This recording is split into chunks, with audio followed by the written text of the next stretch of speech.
Tonight on CTV News at 11:30. Highway safety high on the list at this year's Phenom Conference. You can't avoid the resolution on Highway 1117. That's a big one for us.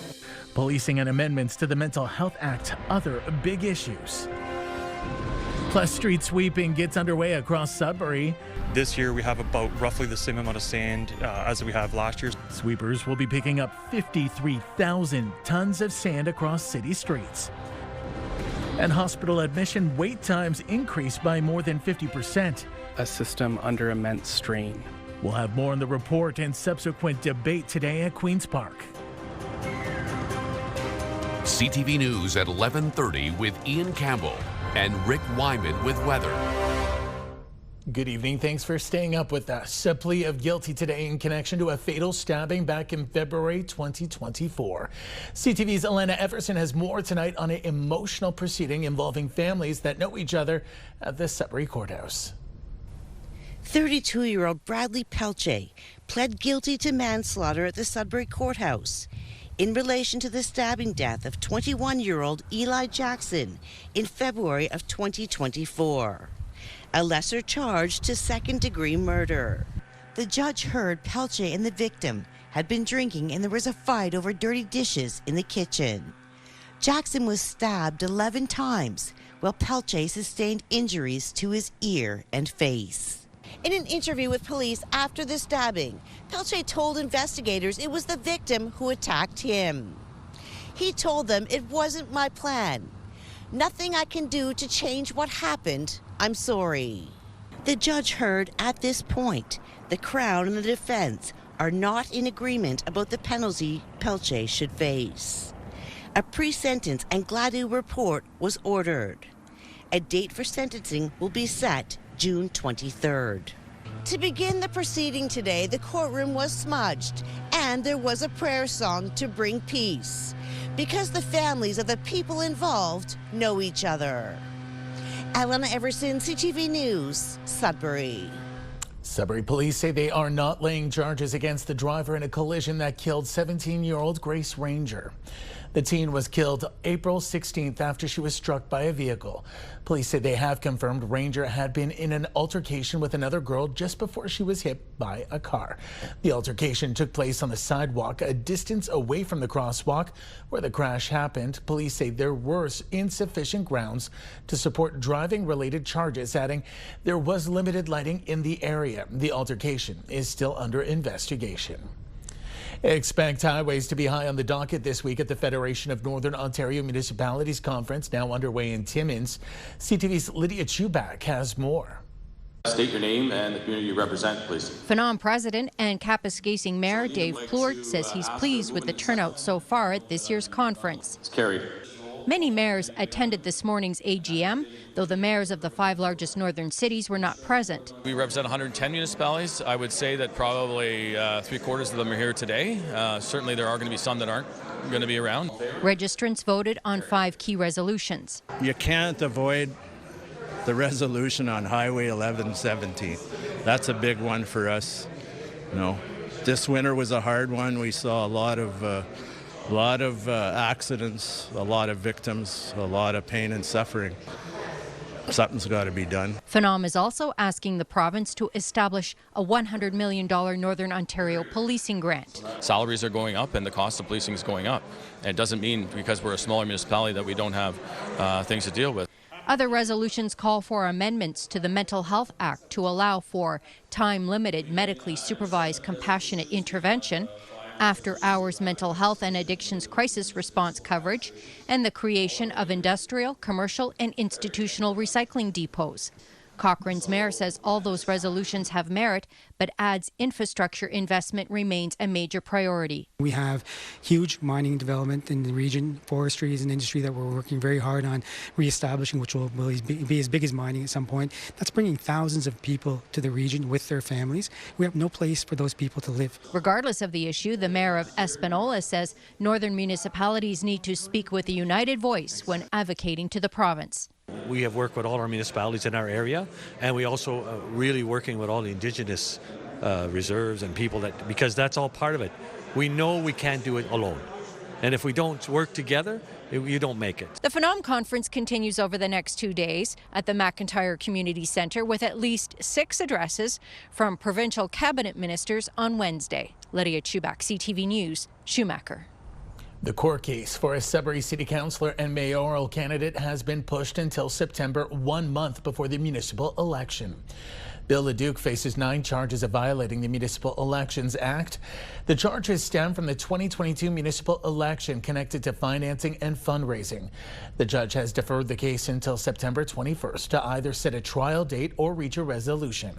CTV News reached out to Leduc for a comment, who said it was in his lawyer's hands and had no further comment. It's unclear if this will have any impact on his mayoral campaign. Sudburyans will soon be seeing street sweeping vehicles hitting the road. Cleaning officially began today. CTV's Madison Merrier reports. Street sweepers are picking up just over 53,000 tons of sand used this winter, and the city says cleanup is expected to take 6 to 8 weeks. This year we have about roughly the same amount of sand as we have last year, so our projection should be similar in completion time. So again, they're all estimates, depends on the weather. Last year, the city began the sweeping on a rotating basis. The Ramsey Lake watershed is always the #1 priority. Areas like Coniston are done by a contractor, so those ones always start at the same time. Every year they're going to start in a different place so that nobody's first, no one's last. From year to year, the crews are going to go around. They're trying something different this year with the crews by just pooling them and going them around. So you might be last this year in your community, but next year it'll be sooner for you. The city says community members should be aware of their street cleaning schedule to ensure roads can be properly cleared. We want them to know to try to keep their cars off the street and to remove their basketball hoops and their hockey nets and all the other kind of things we use our roads for, so that the street sweepers can make a clean sweep. If you can avoid parking on the road, especially overnight, when you know we'll be in that area, just to make sure we can get all the street swept in one pass and not have to come back and for a second pass. The city's street sweeper schedule is posted on the city's website and updated twice daily.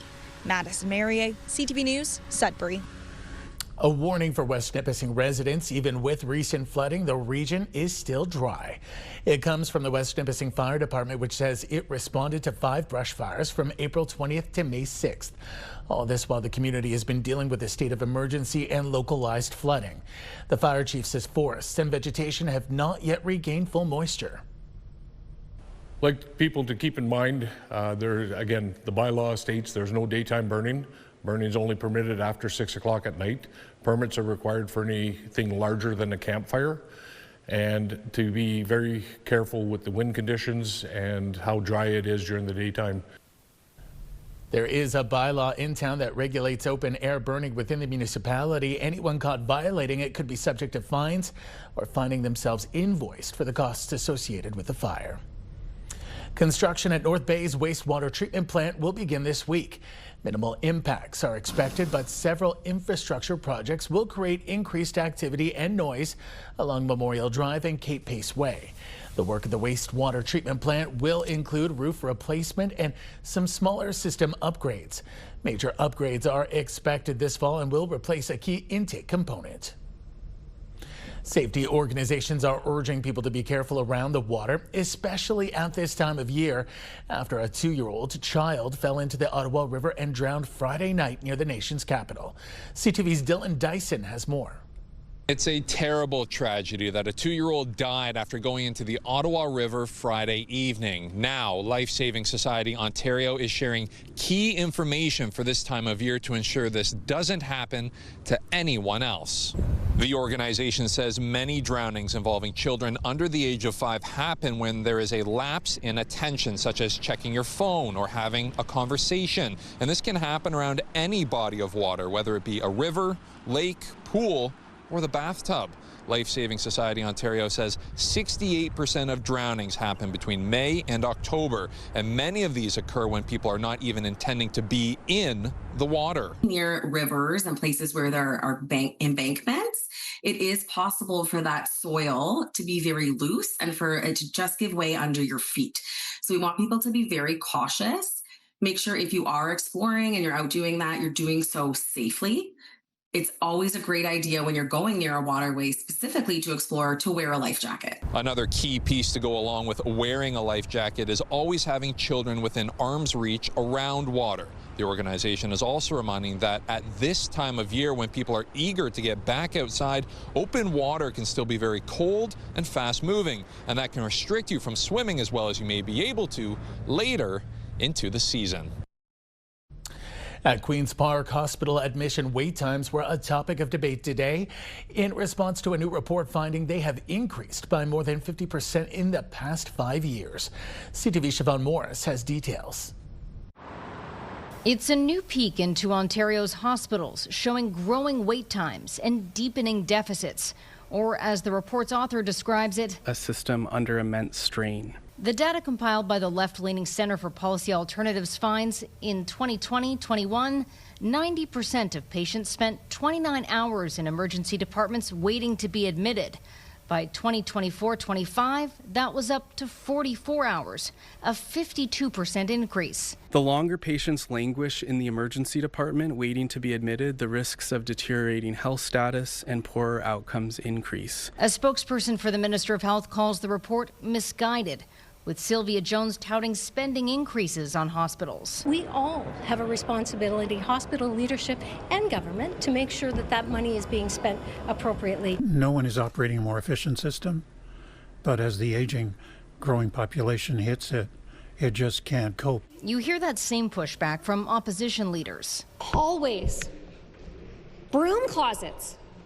This is where patients are being treated. 60% of hospitals taking out a line of credit just to stay open. Minister Jones insists government action has made a difference. Whether it is scope of practice changes, whether it is primary care access, then individuals make decisions not to go to an emergency department because they have those other opportunities. Everybody see me? Earlier in the day, Jones expanded the list of ailments pharmacists can assess and treat. Calluses and corns, dandruff, dry eye, head lice, jock itch, mild headache, nasal congestion, ringworm, and warts. Starting in July, pharmacists will also be able to administer 6 more vaccines, including tetanus, pertussis, and RSV. There could be more responsibilities coming for other health professionals like optometrists and dental hygienists. What I think we saw today really is just tinkering around the edges. I have a difficult time imagining that it's going to make a significant difference. The Ontario Nurses Association is launching a constitutional challenge of the law that prevents them from taking job action up to striking,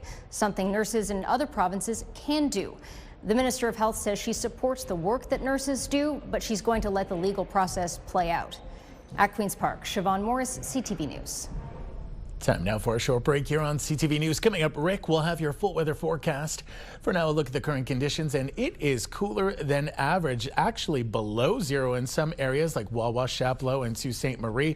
Kapuskasing is 4. Phenom meeting in Timmins right now where it is 3 and cloudy, 0 degrees in North Bay. We'll have full details after the break.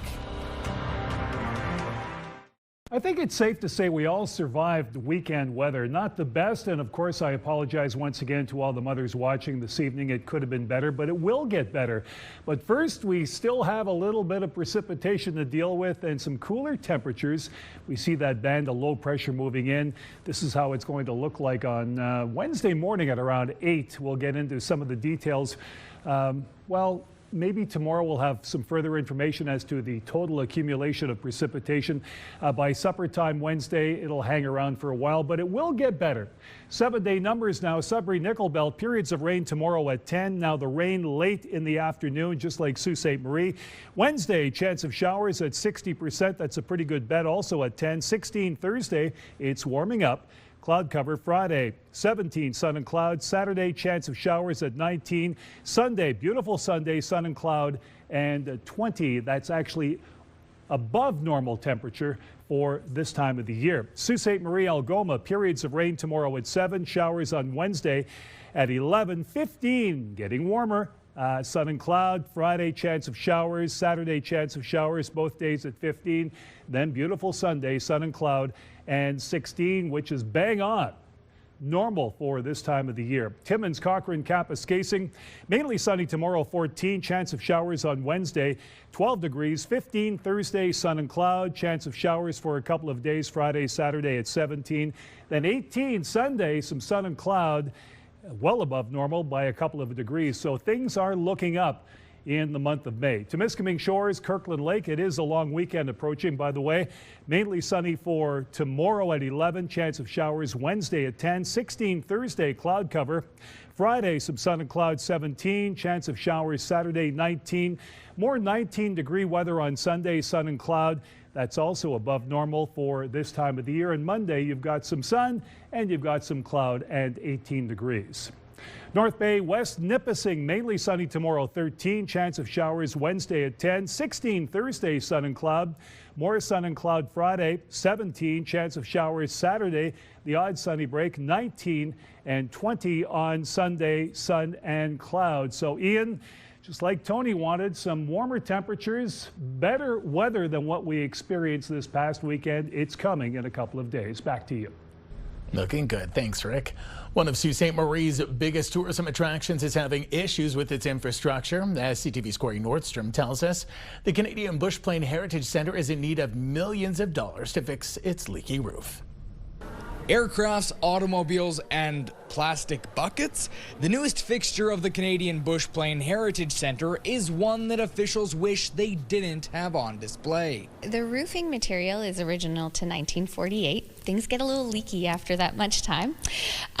So basically at this point, the roofing material is just rotten. It needs to be replaced, and the leaks have become unsustainable. An engineer has confirmed that there are currently no structural issues related to the leaks in the roof, though if left unaddressed, it will be a concern. For now, the multitude of buckets are an eyesore, but for management at the Bush Plane, the problems run much deeper. Unfortunately, we've had some damage to aircraft. We've had to move events or make amendments to things. We've lost some product in parts of the gift shop. We actually recently just closed down the lower part of our gift shop due to some of the pervasive leaking. The roof is roughly 65,000 square feet, and recent patches have only fixed a small portion of the issue. Bush Plane leadership have begun a campaign aimed at replacing the roof with climate control, insulation, and air management included. It is $5.8 million. That's the tendered price that we received recently. We have about 2.7 that is tentatively secured, and so now we're looking to raise that other $3 million so we can move ahead with the full project. Part of those funds are coming from the province, with the centre now looking for other funding streams. Officials are also encouraging locals to donate or take part in some of the many fundraising events they have coming up throughout the summer. Corey Nordstrom, CTV News, Sault Ste. Marie. Many Canadians feel rising everyday costs are putting direct pressure on their finances. That's according to a recent survey painting a clear picture of a country under financial strain. CTV's Leah LaRocque reports. Dennis Granier can't believe how expensive life is these days. You try to find deals wherever you can because it's crazy out there. The price of food and gas, the biggest strain recently on people's pocketbooks. Food, electricity, everything. Gas, for instance, right now, like people are, they are suffering. A recent survey by Harris and Partners, a bankruptcy insolvency trustee, backing what many are feeling. More than 90% of Canadians changed how they managed their money in the past 6 months due to shifting economic conditions. We have two kids at home, and so even double income was just surviving. Nearly half of respondents say they're cutting back on overall spending, and 1 in 5 delaying major purchases they had planned just to get by. I'd like to go for a weekend fishing trip and stuff like that, but that's put on the back burner, maybe not even happen this year. The survey found that not only are many consumers delaying big purchases, but they are also struggling to cover everyday essentials and are dipping into savings and relying more on credit. They're delaying things like having a barbecue with their family because, they can only afford rice or soup or whatever it is.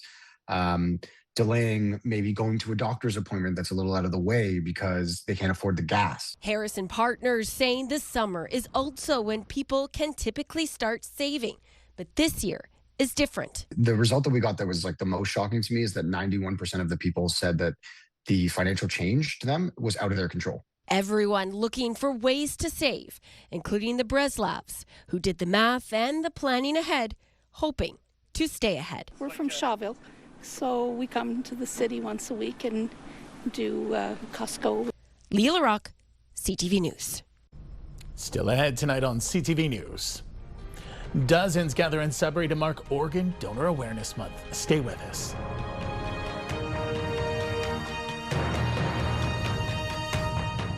NOJHL champions, the Sudbury Cubs, continue their bid for the Centennial Cup this week. This afternoon, they played the Flin Flon Bombers and lost 6-4 to bring their round-robin record to 1 win and 2 losses. The Cubs will finish off a round-robin action against Collège Français de Longueuil tomorrow at noon. Policing involves helping all sorts of living beings, as the Manitoulin OPP proved on Saturday. Officers spotted a moose tangled in a wire fence along Highway 6 north of the swing bridge. Using tools they had on hand, the police were able to cut the fencing and free the ensnared moose without injury to the animal or themselves. In a news release, OPP say policing comes with unexpected challenges that occasionally includes lending a hand to a moose in need. Cleaning up the waterways in North Bay took a dive yesterday. Divers with the North Bay Scuba Club spent part of Mother's Day cleaning up the marina. They say this was one of the coldest dives they've experienced in the past 24 years. They recovered a boat tarp, camping chairs, a carpet, a jug of oil, a cell phone, plus other items. Dozens gathered in Sudbury today to mark Organ Donor Awareness Month. It's a tradition led by the Irish Heritage Club to celebrate life-saving gifts and the Northerners who make them possible. CTV's Amanda Hicks reports. Lori Racine shares her story at Sudbury's 27th annual organ donation awareness event. Nearly 28 years ago, Racine's sister gave her the ultimate gift, a kidney. She decided to do that, and it was like unbelievable. The best day of my life. I was off dialysis, onto a lot of medication, but here I am almost 28 years later with a kidney and a second chance at life and doing most of the things I want to do. The event, organized by the Irish Heritage Club of Sudbury, also serves as a place for grieving families to find purpose. Ashley LaBelle, a club member and advocate, is honoring her sister, Angèle. 2 years ago, Angèle made history as Northeastern Ontario's first heart-in-a-box donor, an advanced procedure that keeps the heart beating during transport. We still have her bad days, so just knowing that she saved someone else, even if it wasn't just her heart, if it was just her eyes, that would have been like she helped someone else. So that's how it helps us grieve. NDP health critic France Gélina says Sudbury boasts some of the highest registration rates in Ontario, topping 75% in Coniston and Wanapitei. However, she says the provincial wait list still stands at 1,700 people, with 3 people dying each week while awaiting a transplant. Last week, Robbie's Law, which would permanently honor donors on hospital walls, reached its second reading at Queen's Park. To have those memorials in our hospital is one more way for people to think about becoming a donor, to talk to their family about becoming a donor, and a way to say thank you. Those people save lives, those people made a decision to help others, and they should be honored for that. While Robbie's Law still needs to pass its third and final vote, LaBelle says making a difference starts by registering as a donor online. She says that small act can be someone's second chance at life. Amanda Hicks, CTV News, Sudbury. Finally for us tonight, Blooms for Change is underway in Sault Ste. Marie, kicking off its 4th campaign over the weekend. Organized by the Freedom Sisters, the initiative looks to raise awareness about intimate partner violence while supporting local survivors. As homeowners look to start their gardens, it's encouraging people to plant purple flowers as part of a citywide challenge. They also have a ladies-only night planned for June 13th called Sip, Snack, and Step, a night to empower. Its motto, IPV, ends with me. That intimate partner violence happens. It happens everywhere. It happens across all socioeconomic statuses. It happens across all races. I think it's really important that we stand in solidarity with survivors and let them know that they're believed. Organizers say it's nice to be able to drive around and see the purple. Collins is hopeful survivors will see it and know that they are not alone. The campaign runs until July 30th. What a cool idea. That takes us to the end of our newscast this Monday night. For the latest news anytime, remember you can head to our website, ctvnewsnorthernontario.ca. You can also download our CTV News app. Thanks for watching. Good night.